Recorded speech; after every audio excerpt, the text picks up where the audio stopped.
So the first speaker is the Dr. Riya Majumdar. Riya Majumdar. No.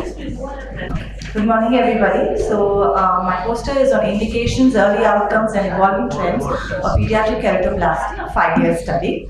So pediatric keratoplasty has gained much importance because of advancement in surgical and patient care.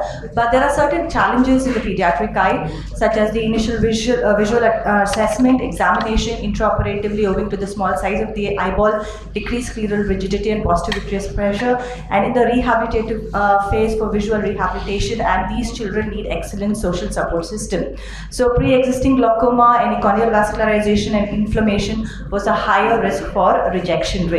So this was a retrospective study. The age group included were less than 18 years, done during January 2017 to 2021. 29 eyes to 27 patients were studied in a tertiary eye care center in South India. So the exclusion criteria were no consent and failure to follow up for a minimum of 1 year duration. So the outcome measurements were at 1 year were best corrected visual acuity, graft survival and clarity, and complications if any. So the complications we considered were graft failure, graft rejection, and raised intraocular pressure. So based on the classification for indication of pediatric keratoplasty, so we classified it into congenital, acquired traumatic, and acquired traumatic. So in our study we had 18 males and 9 females. The mean age group was 14.9 years. So as you can see, the most common cause in our study was keratoconus, followed by congenital hereditary endothelial dystrophy, and then infective keratitis. So the best corrected visual acuity, pre-operatively almost 26 eyes had vision less than 6/60, whereas 18 eyes had vision more than 6/18 post-operatively, whereas 5 eyes retained vision less by 6/60, and 5 eyes had a range between 6/18 to 6/60. Now 22 eyes had excellent graft clarity, that means there was no stromal A's and the AC details was well visible. 5 grafts had some amount of stromal haze, so we have classified it as good, and 2 grafts were poor. So post-operative complications, we had 6 eyes with rejection, that's a complication rate of 20.69. 2 of them progressed to failure. So these were cases of therapeutic penetrating keratoplasty. So there was a graft reinfection. Now in the 4 eyes, 1 underwent epithelial rejection, 1 stromal, and 2 endothelial rejection, but they were successfully treated with topical corticosteroids. Now raised intraocular pressure were seen in 2 eyes with congenital hereditary endothelial dystrophy and were treated with anti-glaucoma medications. As you can see, the most common indication is optical penetrating keratoplasty, followed by deep anterior lamellar keratoplasty, then followed by therapeutic. Now tectonic was done in 1 case and patch graft for 1 case. So the patch graft was done for limbal corneal dermoid, and So pediatric keratoplasty is currently being performed with both anatomical and functional success. In our study, the most common cause was keratoconus in concurrence with many studies from the Western world.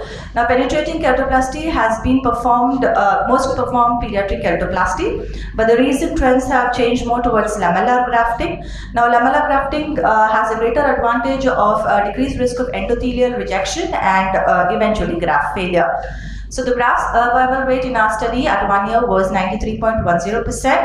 Now visual outcome do vary because of challenges with amblyopia and visual rehabilitation, but 92.86% had a better post-operative visual acuity than pre-operatively. The limitation of our study was a small sample size and a follow-up of just 1 year duration. So in conclusion, penetrating keratoplasty is the gold standard, whereas lamellar keratoplasty has been an encouraging option. Complications of graft rejection and glaucoma can be well managed even in pediatric cases to ensure better graft survival and visual functional outcome. So this was a case I had presented this in my paper yesterday of advanced keratoconus. We did a deep anterior lamellar keratoplasty, and this is the picture 1 month post-operatively. Thank you. Thank you. So what was the minimum age of the patient? So it was 10 years, sir. 10 years. 10 years, yes, sir.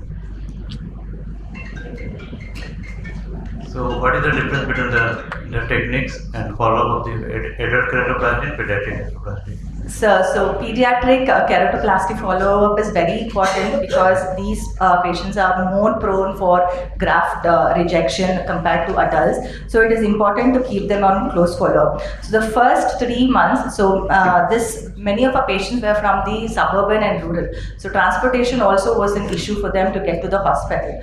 So at least 2 weekly once we had asked them to follow up for the first 3 months. Any difference in the surgical technique?